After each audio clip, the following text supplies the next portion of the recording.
Good morning, dear students. Welcome to this online lecture. I am Mr. Rahul Pawar. In today's lecture, we are going to start the new topic of our syllabus. The title of the new topic is Tax Deducted at Source, that is TDS. It is a practical topic, and in this particular topic, we are going to study what is the meaning of TDS. After that, we are going to study the TDS on salary, TDS on construction payment etcetera etcetera. या टॉपिकमध्ये हा जो topic आहे ज्याचं नाव आहे TDS tax deducted at source, हा एक practical topic आहे. आणि या टॉपिकमध्ये सुरुवातीला आपण TDS म्हणजे काय, त्याचं मीनिंग काय आहे, सुरुवातीला आपण मीनिंग पाहणार आहोत. आणि त्यानंतर TDS ऑन सॅलरी, जो पगार दिला जातो, एम्प्लॉयला पगार पेड केला जातो, त्या पगारावरती TDS कशा पद्धतीने कॅल्क्युलेट केला जातो आणि कट केला जातो हे आपण या टॉपिकमध्ये शिकणार आहोत. त्याचबरोबर after studying the TDS on salary, we are going to study the TDS on construction payment as well as TDS on professional fees. This is the general syllabus of this particular unit. Now, talking about this lecture, in this particular lecture, we are going to study first the meaning of TDS, and after that, we are going to study the concept of TDS on salaries and different provisions applicable for TDS on salary.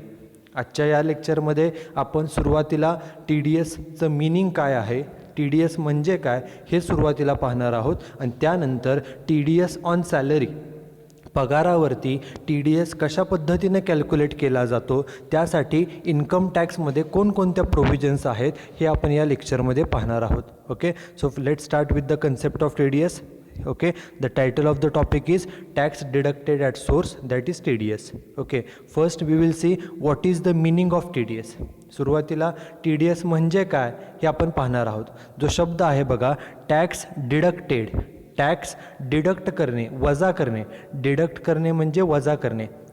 At source म्हणजेच काय, तर ज्या वेळेला whenever we are going to pay any income to any person, then while making the payment, from that payment we should deduct the tax and we should pay the remaining amount only to that concerned person. And the amount which is deducted before making payment of income, एखाद्याला income paid करण्यापूर्वी त्या इन्कममधून आपण जो tax वजा करतो त्या टॅक्सला टॅक्स डिडक्टेड ॲट सोर्स असं त्याला म्हटलं जातं. मीनिंग काय सांगितलं बघा, TDS is a major, TDS हे एक असं साधन आहे, मेजर मीन्स साधन, in which person who is making payment of income, जो इन्कम पेड करणारा आहे, making payment of income, is responsible to deduct tax from such income at specified rate and pay only the remaining net amount. म्हणजेच काय, take simple example. Suppose let's take example that mister A is a owner of a particular company. Mister A नावाचा व्यक्ती आहे आणि तो एका कंपनीचा owner आहे. And in his company 30 employees are working. त्याच्या कंपनीमध्ये 30 एम्प्लॉई काम करत आहेत. So after every month he has to pay salary to all these 30 employees. महिना संपल्यानंतर महिन्याचा जो काय पगार असेल तो 30 एम्प्लॉईजला पेड करावा लागेल. म्हणजे एम्प्लॉईजला सॅलरी मिळते, हे झालं सॅलरी इन्कम. आणि ह्या इन्कम कोण पेड करतं आहे, तर जो एम्प्लॉयर असतो, कंपनीचा ओनर कोण आहे, तर mister A is the owner of the company. So it is his responsibility to pay salary to all the employees. 30 employee जे काम करत आहेत त्या 30 लोकांना पगार देण्याची जबाबदारी ही मिस्टर एची आहे, कारण मिस्टर ए हा कंपनीचा ओनर आहे. मग मिस्टर ए जो काही सॅलरी पेड करेल ते झालं एम्प्लॉईचं सॅलरी इन्कम. एम्प्लॉईला सॅलरी मिळाली हा त्यांचा इन्कम आहे, आणि मिस्टर एनं, कंपनीचा ओनर मिस्टर ए आहे, त्यानं सॅलरी पेड केली, हा त्याचा खर्च आहे, बरोबर. परंतु हे जे काही तो सॅलरी पेड करतो आहे, एम्प्लॉईला इन्कम पेड करत आहे, एम्प्लॉईजला इन्कम देत आहे, या इन्कममधून before making payment of income to all the employees, it is the responsibility of the employer of the person who is making payment of income, it is his responsibility to deduct the tax from that income and pay the remaining amount only to the employees. Take simple example. For example आपण एखाद्या एम्प्लॉईचं उदाहरण घेतलं. एखाद्या एम्प्लॉईचा महिन्याचा पगार जर 40,000 रुपये असेल किंवा 50,000 रुपये महिन्याचा पगार आहे, तर एम्प्लॉईला पगार मिळणार आहे हे एम्प्लॉईचं इन्कम आहे आणि कंपनीनं पगार पेड करायचं आहे. कंपनीचा ओनर कोण आहे, तर mister A is the owner of the company. Okay, so it is the responsibility of mister A. Okay, mister A पगार पेड करणार आहे. मग हा जो काय पगार पेड करणार आहे, महिन्याला 50,000 पगार आहे, तो पगार पेड करण्यापूर्वी त्या पगारामधून काही टॅक्स कट केला जातो आणि राहिलेली रक्कम, उदाहरणार्थ एम्प्लॉईचा पगार होता 50,000, त्यातून टॅक्स कट करायचा होता 4,000 रुपये. मग 50,000मधून 4,000 कट केले जातात आणि जी काही शिल्लक रक्कम आहे, रिमेनिंग अमाऊंट किती रुपये राहील, 50,000तून 4,000 गेले म्हणजे राहिले 46,000. Only 46,000 is paid to employee. Okay, आणि जे 4,000 रुपये कट केलेले आहेत, the amount which is deducted as a tax is called as a tax deducted at source. So what is TDS? TDS is nothing but a tax which is deducted while making payment of income to the concerned person. एखादं income paid करण्यापूर्वी त्या इन्कममधून अगोदरच त्यातून tax cut केला जातो आणि उर्वरित रक्कम फक्त पेड केली जाते. आणि जो टॅक्स कट केलेला आहे त्या टॅक्सला टॅक्स डिडक्टेड ॲट सोर्स असं म्हटलं जातं. Okay, and it is whose responsibility? It is the responsibility of the person who is going to make the payment of such income. जो व्यक्ती हे इन्कम पेड करतो, म्हणजे सॅलरी पेड करतोय, salary हे इन्कम आहे, एम्प्लॉईसाठी इन्कम आहे, बरोबर. A person who is going to make payment of income is responsible to deduct TDS on that particular income. जे इन्कम पेड करणार आहोत त्या इन्कममधून टॅक्स कट करणे ही त्या व्यक्तीची, पेमेंट करणाऱ्या व्यक्तीची जबाबदारी असते. आता प्रश्न येतो की हे पेड करत असताना, okay, the tax should be deducted and this particular deducted tax should be deposited with the government office. हा जो काय टॅक्स कट केलेला आहे, प्रत्येक महिन्याचा जो काय टॅक्स कट केलेला असेल, तो टॅक्स, कट केलेला टॅक्स हा गव्हर्नमेंट ऑफिसमध्ये जमा करावा लागतो. बघा काय सांगितलं आहे, tax so deducted is called as a TDS. जो टॅक्स कट केला जातो त्याला TDS म्हणजेच टॅक्स डिडक्टेड ॲट सोर्स असं म्हटलं जातं. And this TDS shall be deposited with government treasury within the stipulated time. म्हणजेच काय, जो काय टॅक्स कट केलेला आहे, आपण जे आत्ता उदाहरण मगाशी घेतलं की मिस्टर ए नावाचा एम्प्लॉई आहे, ए नावाचा ओनर आहे आणि त्याच्या कंपनीमध्ये he is the owner of the company and in his company 30 employees are working. त्याच्या कंपनीमध्ये 30 एम्प्लॉईज काम करत आहेत. मग जे एम्प्लॉईचा पगार आहे त्या पगारामधून जो काही टॅक्स कट केला जाईल, एखाद्याच्या पगारातून 4,000 कट होतील दर महिन्याला, एखाद्या एम्प्लॉईच्या पगारातून 3,000 होतील, कोणाच्या पगारातून 5,000 होतील. जो टॅक्स कट केलेला आहे, the tax deducted from the salary it should be deposited with the government treasury. Okay, शासनाचं सरकारी जे कोषागार आहे, ट्रेजरी मीन्स कोषागार, ओके, तिथं ती टॅक्सची कट केलेली रक्कम ही मुदतीमध्ये ही जमा करावी लागते. Okay, the tax deducted from the income has to be deposited with the government treasury within the stipulated period of time. Okay, after that the employer will issue a certificate in form 16 or 16A to the payee, and the employee will get the credit for the TDS, and his tax liability shall be reduced to that extent.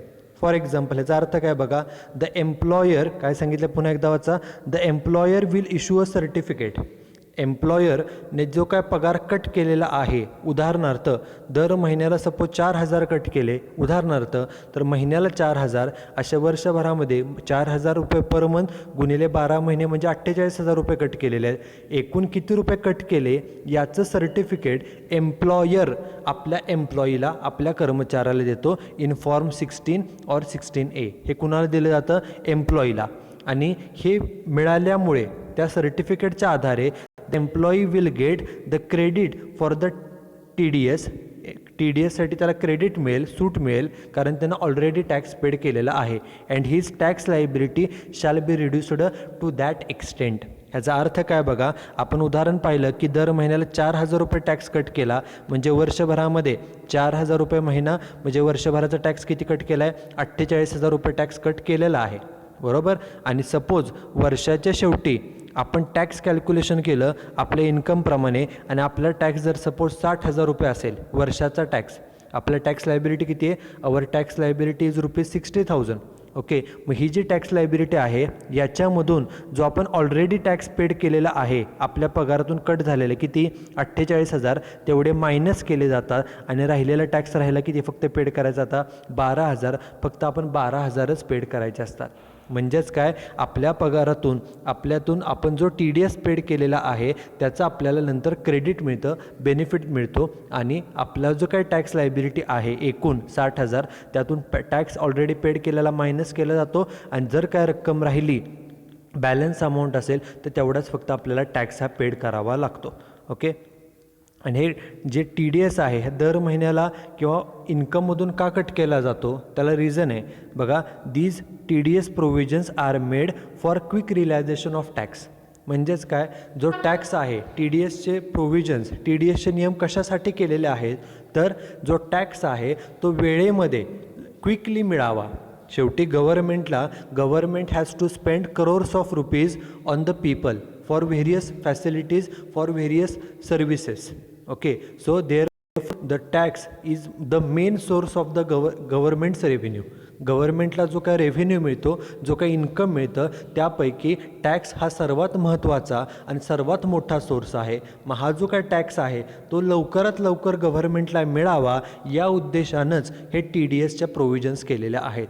कारण कोणतंही income paid करण्यापूर्वी त्या इन्कममधून tax cut केला जाईल आणि immediately तो गव्हर्मेंटच्या ट्रेजरीमध्ये जमा करून तो गव्हर्मेंटला मिळेल.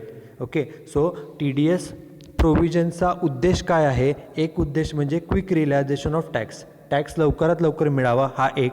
त्याचबरोबर check on tax evasion. Tax evasion म्हणजे टॅक्स बुडवण्यावरती check, control on tax evasion. काही लोक स्वतःचं इन्कम कमी दाखवून किंवा वेगवेगळ्या मार्गाने टॅक्स बुडवण्याचा प्रयत्न करत असतात. TDS प्रोव्हिजनचा फायदा काय, before making payment of income the tax is deducted from that income, so it becomes difficult for the people to evade the tax. Okay, लोकांना त्यामुळे टॅक्स बुडवणं हे एवढं सहज शक्य होत नाही. त्यामुळे लोकांचं जे प्रवृत्ती आहे टॅक्स बुडवण्याची त्यावरती कंट्रोल ठेवणं हा देखील ह्या TDS प्रोव्हिजनचा एक उद्देश आहे through proper control and information. Okay, these are the two main objectives of TDS. So this is the basic meaning of TDS. TDS is nothing but deducting tax before making payment of income. Okay, एखादं income paid करण्यापूर्वी त्या पेमेंटमधून tax cut करणे, त्या cut केलेल्या टॅक्सला tax deducted at source असं म्हटलं जातं. And who is responsible to deduct the tax, a person who is going to make payment of income. जो व्यक्ती एखादं पेमेंट करणार आहे त्याची ही जबाबदारी असते की त्यामधून TDS कट करणं. Okay, and this tax deducted at source, this tax is deposited, has to be deposited with the government treasury within the stipulated period of time. Okay, so this is basic meaning of TDS. Now coming on to the second point of our today's lecture, that is TDS on salary. Okay, we know that salary is paid to employees and workers working in any office, whether they are working in government sector, private sector or cooperative sector, whether they are permanent or temporary, whether they are full time or part time, whether they are working on class 1 post or class 4 post. Okay, when there is a relationship between employer and employee, then a person who is working, he gets his remuneration in the form of a salary. Okay, एखादा कर्मचारी जर एखाद्या cooperative sector असेल, private sector असेल किंवा government sector असेल, तिथं जर तो नोकरी करत असेल, तो परमनंट असो किंवा टेम्पररी असो, तो फुल टाईम असो किंवा पार्ट टाईम असो, तो एम्प्लॉई हा क्लास 1 पोस्टवर जॉबला असो किंवा क्लास 4ला असो, ज्या ठिकाणी पेमेंट केलं जातं. ओके, केलेल्या कामाचं पेमेंट केलं जातं आणि त्या दोन्ही पार्टीजमध्ये जे रिलेशनशिप आहे ते जर एम्प्लॉयर आणि एम्प्लॉई हे असं असेल तर जे मिळालेलं रेम्युनरेशन आहे त्याला सॅलरी असं म्हटलं जातं. ओके, मग ही जी सॅलरी पेड केली जाते, okay, before making payment of salary आपल्याकडे काय पद्धत आहे की salary is paid on a monthly basis. Normally in every country salary is paid on a monthly basis. पूर्ण महिन्या संपल्यानंतर महिन्याचा पगार हा दिला जातो. Okay, and we know that there are 12 months in a year. वर्षभरामध्ये महिने किती असतात तर 12 महिने. हे आपल्याला कशासाठी उपयोगाचं आहे तर ज्या वेळेला आपण TDS पर मंथ कॅल्क्युलेट करतो त्यावेळेला जो काय आपला टोटल टॅक्स आलेला आहे, टोटल टॅक्स, ओके, त्याला डिवायडेड बाय 12 मंथ्स केलं की आपल्याला TDS पर मंथची अमाऊंट मिळते. Okay, so what is TDS on salary? Okay, when any employee is working in any organization, okay, after working for a month he gets salary from his employee, from his employer. ज्या वेळेला कोणताही कर्मचारी एखाद्या ठिकाणी एखाद्या ऑर्गनायझेशनमध्ये काम करत असतो, काम केल्यानंतर एका महिन्यानंतर त्याला पगार हा मिळत असतो. ओके, एम्प्लॉयरकडून त्याला पगार मिळतो. मग जो काय पगार आहे, ओके, तो पगार मिळण्यापूर्वी त्या पगारातून टॅक्स डिडक्ट केला जातो आणि उरलेलाच पगार फक्त त्या कर्मचाऱ्याला दिला जातो. Okay, an employee gets his salary after deduction of TDS from his salary. त्याच्या पगारामधून TDS पहिल्यांदा कट केला जातो, TDS ऑन सॅलरी, आणि उरलेलाच पगार जो आहे तो फक्त त्या एम्प्लॉयला पेड केला जातो. आता प्रश्न येतो की सर्वांच्याच पगारातून TDS कट केला जातो का, तर त्याचं उत्तर आहे नाही. Okay, TDS should be deducted when the total income of an employee is more than basic exemption limit. Okay, त्या व्यक्तीचं एकूण उत्पन्न हे जर बेसिक एक्झम्पशन लिमिटपेक्षा जादा असेल तरच पगारातून टॅक्स कट केला जातो. आपल्याकडे काय पद्धत आहे की 2.5 लाखापेक्षा कमी इन्कम असेल तर टॅक्स पेड करावा लागत नाही. रिसेंटली गव्हर्नमेंटने जे काही टॅक्समध्ये बदल केलेले आहेत त्याप्रमाणे 5 लाखापर्यंत इन्कम जर असेल, 5 लाखापेक्षा कमी असेल तर तुम्हाला टॅक्स पेड करावा लागत नाही. A person whose total income is less than ₹5 lakhs he is not liable to pay tax to the government. 5 लाखापेक्षा कमी उत्पन्न, ओके, म्हणजेच काय, 5 लाखापेक्षा इन्कम जादा झालं की मात्र तुम्हाला टॅक्स हा पेड करावा लागणार आहे. आणि जो काय तुमचा टॅक्स येईल, ओके, जो काय तुमचा टोटल टॅक्स कॅल्क्युलेट केला जातो आणि त्या टोटल टॅक्सला डिवायडेड बाय 12 मंथ्स केलं, भागिले 12 महिने केलं. उदाहरणार्थ बघा, सपोज एखादा व्यक्ती आहे त्याचा महिन्याचा पगार 50,000 आहे फॉर एक्झाम्पल. मग त्याचं ॲन्युअल इन्कम किती झालं, फॉर एक्झाम्पल 50,000 पर मंथ आहे. महिन्याचा 50,000, वर्षाचा पगार कॅल्क्युलेट करण्यासाठी गुणिले 12 महिने, 50,000 गुणिले 12, त्याचं इन्कम झालं 6 लाख रुपये. इन्कम 5 लाखाच्या पुढे असेल तर टॅक्स पेड करावा लागतो. इन्कम किती आहे, 6 लाख आहे, म्हणजे या व्यक्तीला टॅक्स पेड करावा लागेल. ओके, मग त्या व्यक्तीचा पहिल्यांदा टॅक्स कॅल्क्युलेट केला जातो. Okay, first step is to calculate the total tax liability of the employee. त्या एम्प्लॉईची टॅक्स लायबिलिटी कॅल्क्युलेट केली जाते. सपोज फॉर एक्झाम्पल सांगतोय, त्याची टॅक्स लायबिलिटी आली एक 24,000 रुपये फॉर एक्झाम्पल. ओके, वर्षाचा टॅक्स त्याचा पेएबल आहे 24,000. जो काही 24,000 टॅक्स आहे त्याला डिवायडेड बाय 12 मंथ्स, भागिले 12 महिने करा. 24,000 भागिले 12 म्हणजे किती येईल महिन्याला टॅक्स, तर 2,000. It is called as a TDS per month. Okay, मग जो काही TDS महिन्याचा आलेला आहे, किती महिन्याचा TDS आला, 2,000 रुपये. तेवढा TDS हा पगारातून प्रत्येक महिन्याला कट केला जातो. ओके, आपण एम्प्लॉयचा महिन्याचा पगार किती अझ्युम केलेला, we assumed that the salary of employee is ₹50,000 per month.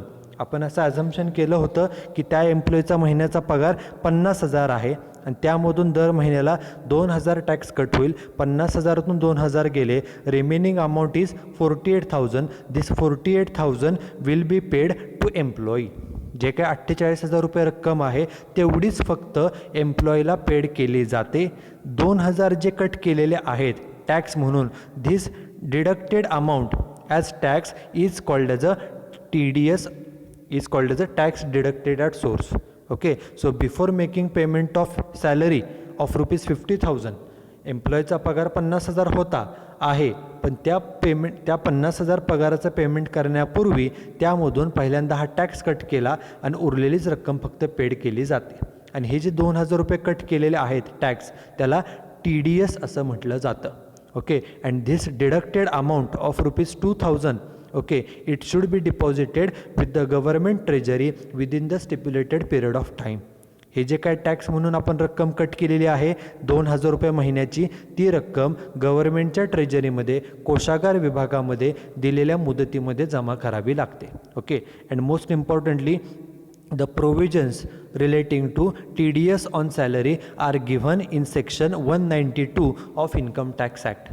Income tax act 1961 मधील जो सेक्शन 192 आहे, या सेक्शनमध्ये TDS ऑन सॅलरी, पगारावरती TDS कशा पद्धतीने चार्ज केला जातो, कशा पद्धतीने कॅल्क्युलेट केला जातो, all this provisions are given in section 192 of income tax act 1961. Okay, so let start with TDS on salary. बघा, फर्स्ट पॉईंट आहे who is responsible to deduct the tax. Okay, म्हणजे पगारामधून सॅलरीमधून जो TDS कट करायचा आहे, TDS म्हणजेच tax deducted at source, TDS जो deduct करायचा आहे, वजा करायचा आहे, ती जबाबदारी कोणाची आहे? तर बघा, त्यामध्ये काय सांगितलेलं आहे, any person responsible for making payment of income under the head salary, that is employer is required to deduct tax at source. Okay, म्हणजे कोण जबाबदार आहे? तर employer. Take simple example, suppose if any person is working in a private company, okay, then employer, a owner of the private company, is responsible to deduct tax from the before making payment of salary to employees. Okay, आता स्वतः हे काम काय employer म्हणजे owner करणार नाही. Okay, कंपनीमध्ये salary paid करण्यासाठी जे काही डिपार्टमेंट्स असतील, ऑफिस असेल, ओके, त्यामध्ये एखादा कन्सर्न व्यक्तीकडे ती जबाबदारी असते. जो व्यक्ती सॅलरी पेड करण्याचं काम करतो, तोच व्यक्तीची ती जबाबदारी आहे की पगारामधून, सॅलरीमधून TDS कट करायचा आणि तो गव्हर्नमेंटला पेड करायचा. Okay, so it is the responsibility of the employer to deduct the tax before making payment of salary to the employees. कर्मचाऱ्यांना पगार देण्यापूर्वी त्या पगारामधून, सॅलरीमधून TDS कट करणे ही जबाबदारी एम्प्लॉयरची असते. मग तो एम्प्लॉयर मे बी ते प्रायव्हेट सेक्टर असो, कोऑपरेटिव्ह सेक्टर असो किंवा गव्हर्नमेंट सेक्टर असो, it is the responsibility of the employer to deduct TDS from the salary. This is first point. Then second point is when TDS should be deducted. TDS कधी deduct केला पाहिजे? Okay, तर त्याला answer आहे की while making payment of salary. ज्या वेळेला तुम्ही सॅलरी पेड कराल त्यावेळेला त्या पगारामधून TDS शुड बी डिडक्टेड. बघा, tax should be deducted at the time of payment of such income.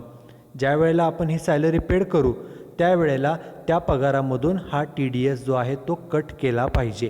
म्हणजेच काय, सपोज 1-2 महिने, suppose due to financial problems, suppose we are not able to pay the salary to the employees and after 2 months suppose we have paid the entire salary. दोन्ही महिन्याची जर salary आपण एकत्र केली असेल तर सॅलरी पेड करत असताना त्या सॅलरीमधून हा TDS जो आहे तो कट केला जातो. So TDS should be deducted, TDS should be deducted from salary while making payment of salary. पगाराचं पेमेंट करत असताना त्या पगाराच्या अमाऊंटमधूनच तो TDSची रक्कम ही दरवेळेला, प्रत्येक वेळेला कट केली जाते. This is second point. Then third point is what should be the rate of TDS. Tax cut जो केला जातो, सॅलरीमधून जो TDSची रक्कम कट केली जाते, ते कोणत्या रेटने TDS कट केला पाहिजे? बघा, tax shall be deducted at the average rate. Average काढा कशाचं? Of the tax computed on the basis of prescribed rates. Okay, म्हणजे जे काय आपल्याला टॅक्स स्लॅब्स आहेत, आपण सुरुवातीच्या लेक्चरमध्ये शिकलेलो आहे की आपल्या देशामध्ये प्रोग्रेसिव्ह सिस्टीम आहे टॅक्सेशनची. What is progressive system? Under progressive system of taxation when income increases automatically tax also increases. Okay, सुरुवातीला तुमचं इन्कम जर कमी असेल तर तुम्हाला टॅक्स पेड करावा लागत नाही, परंतु जर तुमचं इन्कम ठराविक लिमिटच्या पुढे गेलं तर तुम्हाला सुरुवातीला 5%, पुन्हा 10%, पुन्हा 20%, 30% असा जादा टॅक्स रेट हा पेड करावा लागतो. With increase in income you have to pay tax at a higher rates. Okay. आणि मग प्रश्न येतो की TDS कोणत्या रेटने मायनस करायचा, तर त्याला आन्सर एवढंच आहे की first we should calculate the tax liability of employee on the basis of tax slabs applicable. त्या व्यक्तीचं वय किती आहे याच्यानुसार त्या व्यक्तीला वेगवेगळे टॅक्स स्लॅब्स आहेत. ओके. ते टॅक्स स्लॅब्स काय आहेत ते आपण पुढे पाहणारच आहोत. ओके. वय जर 60पेक्षा कमी असेल तर त्यांच्यासाठी टॅक्सच्या स्लॅब्स वेगळे, टप्पे वेगळे आहेत. ओके. हा पहिली category for those individuals whose age is less than 60 years. Okay. मग ते मेल असू नाहीतर फिमेल असू, ज्या व्यक्तीचं वय 60पेक्षा कमी आहे त्यांच्यासाठी टॅक्स स्लॅब्स म्हणजे टॅक्सचे टप्पे हे वेगवेगळे आहेत. हा एक. दुसरा टॅक्स स्लॅब आहे तो कुणासाठी आहे, for those individuals whose age is 60 and above and less than 80. 60 किंवा 60पेक्षा वय जास्त आहे परंतु 80पेक्षा कमी आहे. म्हणजे थोडक्यामध्ये 60 ते 80 ज्यांचं वय आहे त्यांच्यासाठी दुसरा प्रकार आहे टॅक्स स्लॅबचा. त्यांना थोडंफार कन्सेशन दिलेलं आहे, सवलत दिलेली आहे. आणि शेवटचा जो प्रकार आहे last type of tax slab is for those individuals whose age is 80 and more. ज्या व्यक्तीचं वय 80 किंवा त्यापेक्षा जास्त आहे त्यांच्यासाठी हा वेगळा टॅक्सचे स्लॅब्स आहेत. ओके. मग सुरुवातीला आपल्याला काय करावं लागतं, first we have to see the age of the employee. त्या एम्प्लॉईचं वय किती आहे हे पाहावं लागतं. After considering the age of the employee we have to select the table which is applicable, or we have to see which tax slabs are applicable to that particular employee. त्या व्यक्तीच्या वयानुसार त्या व्यक्तीला कोणते स्लॅब्स ॲप्लिकेबल आहेत. 60पेक्षा कमीचे slabs आहेत, 60 ते 80चे slabs आहेत का 80च्या पुढचे स्लॅब्स ॲप्लिकेबल आहेत ते ठरवावं लागतं. This is second step. Third step is to calculate the tax liability on the basis of tax slabs applicable. जे काही टॅक्स स्लॅब्स ॲप्लिकेबल असतील त्याप्रमाणे त्या व्यक्तीची टॅक्स लायबिलिटी कॅल्क्युलेट करणं ही तिसरी स्टेप असते. आणि एकदा टॅक्स कॅल्क्युलेट केला की त्याचं ॲव्हरेज काढलं जातं. ॲव्हरेज रेट कसा फाइंड आउट करायचा, जो काही टॅक्स आलेला आहे. मगाचं उदाहरण, सपोज एखाद्या व्यक्तीचा टॅक्स आला 24,000. ओके. तर त्याला भागिले 12 महिने करा. वर्षामध्ये महिने 12 असतात, भागिले 12 महिने केलं म्हणजे भागिले 12 करून उत्तर किती आलं, 2,000 रुपये per month. This is TDS per month. Okay. So TDS calculate करताना first we have to calculate the total tax liability on the basis of tax slabs applicable. Okay. And from the calculated tax amount, जे काही tax amount आलेली आहे त्याला divided by 12 करून आपल्याला TDS per मंथची amount मिळते. Okay. So this is third point. After that the fourth point is other points. Okay. While calculating TDS on salary we have to consider other some points also. बघा काय सांगितलं आहे, following points shall be kept in mind by the person responsible to deduct TDS under section 192. मगाशी आपण पाहिलं की जो employer असतो, जो सॅलरी पेड करतो, it is the responsibility of the employer to deduct TDS on salary. Okay. Salary paid करण्यापूर्वी त्या सॅलरीमधून TDS कट करणे ही एम्प्लॉयरची जबाबदारी असते.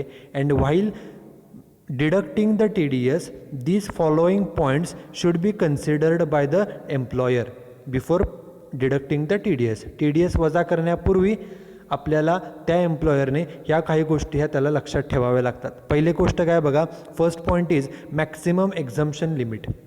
ओके. काय सांगितलं आहे, tax shall not be deducted if taxable salary is less than basic exemption limit. Okay. Basic exemption limit नवीन नियमाप्रमाणे 5 लाखाचं आहे. म्हणजेच काय, 5 लाखाच्या पेक्षा जर तुमचं इन्कम जास्त असेल तरच तुम्हाला टॅक्स पेड करावा लागतो. तुमचे इन्कम 5पेक्षा जर कमी असेल तर तुम्हाला टॅक्स पेड करावा लागत नाही. म्हणजेच काय, 5 लाखाच्या पेक्षा जास्त इन्कम, सॅलरी इन्कम, एकूण इन्कम जर तुमचं 5 लाखाच्या पुढं गेलं, टॅक्सेबल सॅलरी जर 5 लाखाच्या पुढं गेली तरच TDS हा कट केला पाहिजे. ओके, त्यापेक्षा कमी असेल तर टॅक्स TDS हा कट करण्याची कोणतीही आवश्यकता नाही. काय सांगितलं बघा, tax should not be deducted if taxable salary is less than basic exemption limit. Okay, basic limit सध्याच्या नियमाप्रमाणे 5 लाखाचं आहे. 5 लाखापेक्षा तुमचं सॅलरी इन्कम, टॅक्सेबल सॅलरी ही जर कमी असेल तर मात्र टॅक्स तुमच्या पगारातून कट करता कामा नये. हा पहिला साधा सोपा बेसिक रूल आहे की tax should not be deducted if the taxable salary amount is less than basic exemption limit and at present basic exemption limit is ₹5 lakhs per annum. सध्याचं लिमिट आहे 5 लाख रुपये पर ॲनम. 5 लाखापेक्षा तुमचा पगार कमी असेल तर तुमच्या पगारातून TDS कट होणार नाही. ओके, म्हणजे कुणाच्या पगारातून कट होईल? ज्यांचा पगार, ज्यांची taxable salary, an employee whose taxable salary is more than ₹5 lakhs from their salary TDS is deducted every month. त्यांच्याच पगारामधून दर महिन्याला TDS हा वजा केला जातो. This is first point. Then second point is payment of tax by employer. बा काय सांगितलं आहे, the employer providing non monetary perquisites. Okay, आता काही वेळेला काय होतं, आपलं हेडिंगच आहे payment of tax by employer. Employer काही वेळेला टॅक्स पेड करतो. ओके, म्हणजे ज्या काही फॅसिलिटीज एम्प्लॉयर आपल्या कर्मचाऱ्याला देतो त्या फॅसिलिटीजवरती, त्या परक्विजिट्सवरती काही वेळेला एम्प्लॉयर जो आहे तो स्वतःची इच्छेने टॅक्स पेड करतो किंवा टॅक्स पेड करत नाही. ओके, मग अशा वेळेला at the time when such tax was otherwise deductible. Okay, मग असं जे इन्कम आहे जर त्यानं पेड केला असेल, काय सांगितलं आहे, the employer providing non monetary perquisites okay may pay at his option tax on such income without any deduction there from at the time when such tax was otherwise deductible. आणि पुढे काय सांगितलं आहे बघा, for this purpose the tax shall be determined at the average of income tax computed on the basis of rates in force for the financial year income chargeable under the head salary. Okay, जे काय perquisites paid केलेले आहेत, एम्प्लॉयरने आपल्याला एम्प्लॉयला जे काय perquisites paid केले असतील त्याची व्हॅल्यू कॅल्क्युलेट करून टोटल त्या एम्प्लॉयचं इन्कम कॅल्क्युलेट केलं जातं आणि त्या इन्कमवरती टॅक्स कॅल्क्युलेट करून TDS हा आकारला जातो on the basis of tax slabs applicable for the different financial year. Okay, this is second point. Then third point is particulars of perquisites. Okay, जे परक्विजिट्स प्रोव्हाइड केलेले आहेत त्या परक्विजिट्सची व्हॅल्यू किती आहे ही इन्फॉर्मेशनसुद्धा एम्प्लॉयला द्यावी लागते. बघा, द एम्प्लॉयर शॅल फर्निश करणे म्हणजे प्रोव्हाइड करणे. जो एम्प्लॉयर आहे म्हणजे कंपनी, सपोज आपण कंपनीमध्ये जॉब करत असू तर कंपनी हा आपला एम्प्लॉयर असते. ओके, कंपनी आपल्याला पगार देते, त्यांना आपण एम्प्लॉयर असं म्हणतो. आपण ज्यांच्याकडे जॉब करतो त्यांना आपण एम्प्लॉयर म्हणतो. The employer shall provide a statement to employee. दर महिन्याला कंपनीने आपल्या एम्प्लॉयला एक स्टेटमेंट दिलं पाहिजे. कशाचं? Giving the correct and complete details of perquisites provided to employee and its value. आपले कंपनी आपल्या कर्मचाऱ्याला दर महिन्याला कोणकोणत्या फॅसिलिटीज देते, कोणकोणत्या परक्विजिट्स देत आहे. Perquisites means facilities. ओके, त्या कोणकोणत्या आहेत, त्याची व्हॅल्यू किती, किंमत किती हे दाखवणारं स्टेटमेंट एम्प्लॉईला दिलं पाहिजे. कुणी दिलं पाहिजे हे? It is the responsibility of the employer to give a certificate to employee giving the details of different perquisites provided to employee and its value. दर महिन्याला आपली कंपनीनं आपल्या कर्मचाऱ्याला कोणकोणत्या फॅसिलिटीज दिल्या, कोणकोणत्या परक्विजिट्स दिले, कोणकोणते बेनिफिट्स दिले, त्याची नावं काय काय आहेत आणि त्याची व्हॅल्यू काय आहे, किती आहे हे दाखवणारं स्टेटमेंट हे एम्प्लॉयरने आपल्या एम्प्लॉयला दिलं पाहिजे. This is third point. Then fourth point is salary from more than one source. जर एखाद्या कर्मचाऱ्याला पगार मिळत असेल आणि जर पगार एका ठिकाणावरून नाही तर एकापेक्षा जास्त ठिकाणावरून त्याला पगार मिळत असेल, म्हणजेच एका वेळेला तो 2 किंवा 3 ठिकाणी जॉब करत असेल, दोन्ही ठिकाणावरून त्याला पगार मिळत असेल, तर मग TDS कोणी कट करायचा? सर्वांनी कट करायचा का एकानेच कट करायचा? आणि कोणी कट करायचा? तर बघा, where an employee is working simultaneously with more than one employer. जर एखादा कर्मचारी एकाच वेळेला एका ठिकाणी काम न करता एका वेळेला तो 2-3 ठिकाणी काम करत असेल, he may furnish to any one employee at his choice. जे काही त्या 2-3 ठिकाणी काम करतो आहे त्यापैकी कोणत्याही एका ठिकाणी कोणतंही त्याच्या इच्छेप्रमाणे.